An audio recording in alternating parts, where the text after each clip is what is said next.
Peut-être, Joël Dornet, ce serait l'occasion de poursuivre sur l'épigénétique, parce que vous l'avez abordé très rapidement en préambule de cette conférence, et pourtant c'est un sujet intéressant. Qu'est-ce que c'est? Alors c'est plus qu'intéressant. L'épigénétique, je vais vous expliquer ce que c'est la grande révolution de la biologie de ces 5 dernières années, pas 10, 20, 30, 5 dernières années. Il y aura une floraison de prix Nobel sur ce sujet. Vous connaissez tous la génétique, c'est l'ADN, le programme du vivant. Et pendant très longtemps, on a cru que cet ADN ne pouvait faire des variations.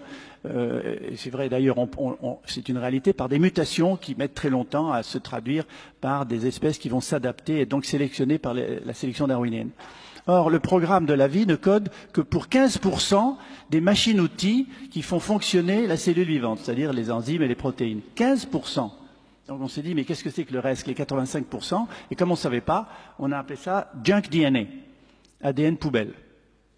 C'est facile, c'est des trucs qui sont accumulés au cours du temps. Maintenant, on sait que ces 85% permettent la fabrication de petites molécules d'ARN, qui sont en monobrin, beaucoup plus courtes que le grand ADN, 10, 15 bases du code génétique jusqu'à 150, et en permanence, elles circulent dans le corps et régulent le fonctionnement des gènes. Donc l'épigénétique, c'est la modulation de l'expression des gènes. En fonction de quoi?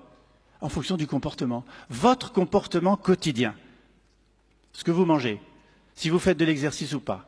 Si vous savez manager ou non votre stress, si vous avez du plaisir dans ce que vous faites, et si vous avez un réseau social et familial qui marche bien, ces 5 éléments, combinés entre eux, vont conduire à la production dans votre corps de petites molécules qui vont s'accrocher à des enzymes, lesquelles vont rentrer ou être reconnues dans le noyau.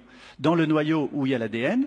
Cet ADN est protégé par une gaine, comme un fil électrique est protégé par du plastique. Cette gaine s'appelle des histones, sont des protéines. Or, l'ouverture de ces histones permet de polymériser l'ADN en ARN messager, qui va permettre de fabriquer les protéines et les enzymes, ou non. C'est comme un livre de cuisine. Vous avez un livre de cuisine où les pages de chapitres sont collées. Si le chapitre du soufflé au fromage est collé, vous ne pouvez pas faire de soufflé au fromage. Par contre, si le chapitre du poulet casserole est décollé, vous faites du poulet casserole. Mais si on recolle le chapitre du poulet casserole et qu'on ouvre le soufflé au fromage, vous ferez du soufflé au fromage. L'ADN, c'est comme ça. Il y a des gènes qui s'expriment, des gènes qui sont silencieux, des gènes qui sont inhibés. Et ça dépend de notre comportement. Donc, je finis là-dessus. Réalisez ce que ça représente pour la médecine préventive. Réalisez ce que ça représente pour vous. Vous pouvez être en partie responsable de votre santé. Oui, vous pouvez faire quelque chose pour vous.